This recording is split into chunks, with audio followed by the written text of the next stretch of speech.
Assalamualaikum warahmatullahi wabarakatuh. Kembali bersama saya Ferianto, calon guru penggerak angkatan 7 dari Kabupaten Garut. Sebelumnya salam hormat saya sampaikan buat yang terhormat Ibu Amelia Safitri, instruktur kami khususnya untuk modul 1.3 ini. Kemudian yang terhormat Bapak Asep Riyana, fasilitator yang selalu mengingatkan kami setiap harinya. Yang terhormat Bapak Kusmayatin, pengajar praktik yang membimbing kami selama ini. Juga Bapak Ibu CGP hebat di seluruh penjuru tanah air yang menonton tayangan video ini. Rekan-rekan, kami calon guru penggerak ditantang untuk menjalankan model manajemen perubahan inquiry apresiatif Bagja secara nyata, dan sebagai latihannya kami diminta untuk menjalankan tahapan Bagja untuk menghasilkan sebuah rekomendasi perubahan. Baik, bahasan ini akan saya mulai dari sebuah pertanyaan.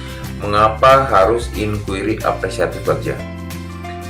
Nah, ketika saya diminta untuk mencari seorang pintar dan seorang benar, pasti saya akan lebih mudah menemukan seorang pintar. Kenapa? Sebenarnya orang-orang pintar itu banyak bertebaran di mana-mana. Tapi untuk menemukan orang yang benar itu sulit.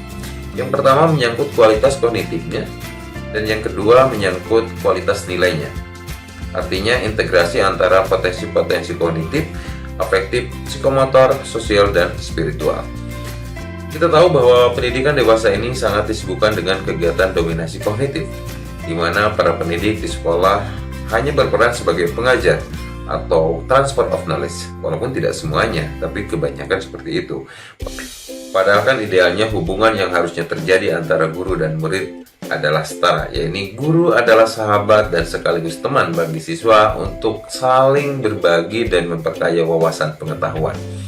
Dalam konsep pemikiran Kajar Dewantara yang kita pelajari disebut metode Among, yang berarti bahwa pendidikan itu bersifat mengasuh dengan mementingkan ketertiban, namun dalam pelaksanaannya mengupayakan kesadaran, bukan paksaan yang sifatnya hukuman. Hal tersebut sesuai dengan visi mendasar dari pendidikan nasional adalah pendidikan yang berorientasi pada pembentukan manusia seutuhnya yang merdeka belajar dan berkualitas, sehingga guru dapat merumuskan visi yang jelas dengan membuat ekosistem pembelajaran yang berpihak pada murid, serta diupayakan bentuk pelayanan di lingkungan sekolah sesuai dengan kodrat alam dan kodrat zaman. Ditegaskan pula dalam konsep Kajar Dewantara, yaitu pendidikan tidak boleh mencabut akar budaya bangsa Indonesia yang membuat murid nantinya menjadi asing dengan realitasnya.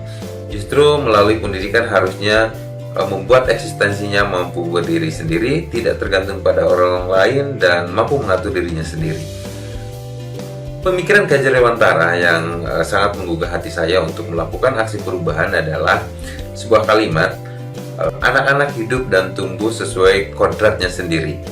Pendidik hanya dapat merawat dan menuntun tumbuhnya kodrat itu. Nah, semakin saya menyadari bahwa ternyata menjalankan perubahan positif di sekolah tidaklah mudah, karena suatu perubahan perlu adanya kerjasama dari dan oleh semua pihak, dan upaya yang konsisten dari pihak sekolah mendorong perubahan budaya sekolah untuk terus melakukan inovasi dan terbuka terhadap kenyataan yang sedang dihadapi pada masa kini dan masa yang akan datang. Namun dengan adanya keyakinan terhadap visi yang dirancang, saya terpacu melakukan usaha peningkatan kualitas diri serta menguatkan interaksi di lingkungan sekolah menjadi upaya perbaikan yang berkesinambungan guna memberikan pelayanan pembelajaran yang diperlukan murid. Lingkungan belajar yang memungkinkan tumbuhnya murid merdeka, yang memiliki kemandirian dan motivasi intrinsik yang tinggi dengan proses pembelajaran yang efektif. Mengelola perubahan positif di sekolah membutuhkan sebuah manajemen perubahan.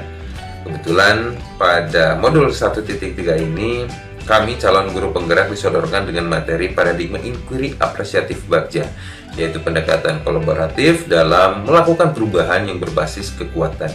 Inquiry apresiatif mengutamakan psikologi positif dan pendidikan positif, di mana setiap murid memiliki inti positif yang dapat memberikan kontribusi pada keberhasilan sebuah organisasi dalam melakukan perencanaan perubahan dengan menerapkan tahapan inquiry apresiatif yang disebut Bagja, yaitu buat pertanyaan, ambil pembelajaran, gali mimpi, jabarkan rencana, dan atur eksekusi. Bapak Ibu, rekan-rekan sekalian, kita tahu bahwa di sekolah itu ada yang disebut dengan kurikulum. Kurikulum merupakan seperangkat rencana yang di dalamnya terdiri dari tujuan, isi, dan evaluasi. Kebetulan kurikulum yang digunakan di sekolah kami di SD Negeri 1 Mekarwangi ini masih menggunakan kurikulum 2013 yang menekankan peran aktif siswa secara mandiri atau kelompok serta pembentukan karakter siswa melalui pengalaman langsung sehingga dapat menambah kekuatan yang mengeksplor kemampuannya dalam berpikir kritis. Namun, jika pembelajarannya kurang bervariasi, cenderung murid terlihat jenuh. Ya. Murid yang belajar diawali dengan kejenuhan sudah dipastikan akan merasa kesulitan menggali potensi yang dimilikinya, terlebih lagi dalam hal berpikir kritis. Karena itu, saya harus akui bahwa penggunaan kurikulum 2013 di sekolah kami belum sepenuhnya diaplikasikan dengan maksimal. Pada dasarnya, murid memiliki perkembangan dan karakteristik yang berbeda-beda. Ketika guru telah menyadarinya dan mengetahui karakteristik semua murid yang diampunya, kita sebagai guru harusnya dapat mempertimbangkan kebutuhan-kebutuhan murid dalam tiap proses pembelajaran. Ketika proses pembelajaran berlangsung di kelas, berbagai stimulus diberikan agar perkembangan kognitifnya, afektif, dan psikomotoriknya terkontrol. Kalau kita berbicara masalah appreciative inquiry, istilah appreciative inquiry ini menjadi perbincangan populer di bahasa ini karena memang sifatnya yang mendobrak paradigma lama, yaitu pemecahan masalah yang biasanya berbasis pada penyimpangan antara kondisi nyata dan kondisi sempurna menjadi lebih berbau positif, yaitu mendorong tindakan dengan berbasis pada tingkah laku yang positif. Akronim dari BAGJA yaitu buat pertanyaan, ambil pembelajaran, gali mimpi, jabarkan rencana, dan atur eksekusi merupakan terjemahan bebas yang diadaptasi dari model 5D, yaitu define, discover, dream, design, dan deliver. Suatu metode tentang tangga perubahan bertahap yang menyerupi gerak melingkar spiral, mulai dari tahap penetapan, pencarian atau penemuan, membangun mimpi, rancangan, dan implementasi atau eksekusi. Gambaran sederhana dari tahapan-tahapan inquiry apresiatif BAGJA yang saya rancang, insya Allah akan saya tayangkan di akhir video. Yang pertama, buat pertanyaan atau define. Pada tahap ini melihat dan mendefinisikan suatu masalah dengan mencari solusi yang telah ada. Kedua, ambil pembelajaran atau discover, melihat dan mengidentifikasi suatu proses yang sudah dan sedang berjalan dengan baik, memperkuat yang bekerja, fokus pada hal-hal positif yang menjadikannya hidup dan yang terbaik. Yang ketiga, gali mimpi, dreams. Pada tahap ini, melihat gambaran ke masa depan. Dari proses tersebut dipilih mimpi atau gambaran yang mungkin bekerja dengan baik di masa yang akan datang. Karena keberhasilan masa lalu digunakan sebagai titik beranjak dalam menggambarkan suatu kondisi yang ideal yang dikehendaki terjadinya di masa depan. Yang keempat, jabarkan rencana atau desain, berarti merencanakan dan memprioritaskan proses-proses yang mungkin bekerja dengan baik untuk masa depan yang dirancang secara mengesankan. Yang kelima, atur eksekusi atau deliver. Implementasi dari rancangan atau desain yang diajukan tersebut diimplementasikan ke dalam tindakan nyata yang merujuk pada kompetensi dan pengalaman yang pernah dilakukan. Pandangan logis menunjukkan jika sesuatu beranjak dari existing pengalaman yang dimiliki dapat membangkitkan rasa percaya diri komunitas tersebut, maka impian menjadi sesuatu yang sangat mungkin terjadi. Pendekatan ini tidak berfokus pada masalah yang sedang dihadapi, akan tetapi pada kekuatan yang bisa dilihat dalam memecahkan masalah tersebut. Pendekatan ini melihat kapasitas masa lalu dan masa depan tentang prestasi, aset, potensial yang belum tereksplor, inovasi, kekuatan, pikiran mendalam, kesempatan, momen-momen penting, nilai kehidupan, tradisi, kemampuan strategis, riwayat ekspresi kebijaksanaan, dan visi dari suatu nilai dan masa depan yang mungkin terjadi. Inti dari inquiry apresiatif terletak pada seni mengajukan pertanyaan, yaitu bagaimana melihat kemungkinan masa depan dengan dasar yang kuat, yaitu pengalaman terbaik dan hubungan positif subjek Apakah itu seseorang, organisasi, komunitas terhadapnya.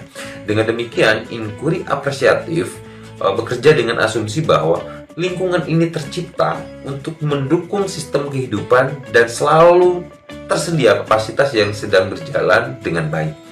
Gagasan penting lain yang ditawarkan inquiry apresiatif adalah lebih baik mengembangkan apa yang sudah berjalan dengan baik di dalam suatu komunitas, dalam suatu sekolah, dalam suatu organisasi, ketimbang mencoba memperbaiki masalah. Ini kan berlawanan dengan cara lama yang cenderung mencari penyelesaian masalah atau kita menyebutnya problem solving. Sebaliknya, inquiry apresiatif ini justru memusatkan pada keberhasilan yang pernah terjadi dan yang sekarang berjalan dengan baik, kemudian memperkuatnya. Dan hasilnya ternyata memberikan dampak yang melebihi dari penyelesaian masalah itu sendiri. Berbicara tentang kekuatan dan hal positif, paradigma inquiry apresiatif ini juga sejalan dengan pernyataan Ki Hajar Dewantara bahwa anak-anak hidup dan tumbuh sesuai dengan kodratnya sendiri, baik kodrat alamnya maupun kodrat jamanya. Pendekatan paradigma inquiry apresiatif sejatinya adalah menggali potensi setiap anak sesuai dengan kodratnya masing-masing. Jadi paradigma ini bisa menjadi salah satu metode untuk mencapai visi yang sesuai dengan visi Ki Hajar Dewantara. Nah, melalui pendekatan inquiry apresiatif dengan tahapan bagja, maka peran guru dalam mewujudkan murid yang merdeka itu sangat penting, yaitu menerapkan pembelajaran yang berpihak pada murid, menggali potensi pada diri murid, baik minatnya, bakatnya, cara belajarnya, dan lain-lain sesuai dengan kodrat alam dan kodrat zamannya. Kemudian menciptakan suasana kelas yang menyenangkan dan bermakna, dan menumbuhkan motivasi intrinsik siswa. Setelah kita mengetahui peran kita sebagai guru, maka kita akan mengambil langkah konkret dalam menerapkan pendekatan inquiry apresiatif model bagja ini, antara lain dengan memahami kekuatan-kekuatan positif sekolah yang sudah ada, menyusun visi sekolah sesuai dengan pendekatan inquiry apresiatif, menginventarisir kendala-kendala yang muncul dan mencari solusi secara bersama-sama dan mengedepankan musyawarah, bekerja sama dengan antar pemangku kepentingan dan melakukan perannya masing-masing dengan baik. Nah, kita sebagai guru dapat menerapkan pendekatan inquiry apresiatif model bagja ini sebagai salah satu cara dalam meningkatkan organisasi atau sekolah atau pembelajaran dalam kelas, kolaborasi antar pemangku kepentingan seperti pemerintah, warga sekolah, dan elemen masyarakat menjadi hal yang wajib dilakukan jika kita ingin mencapai hasil yang maksimal.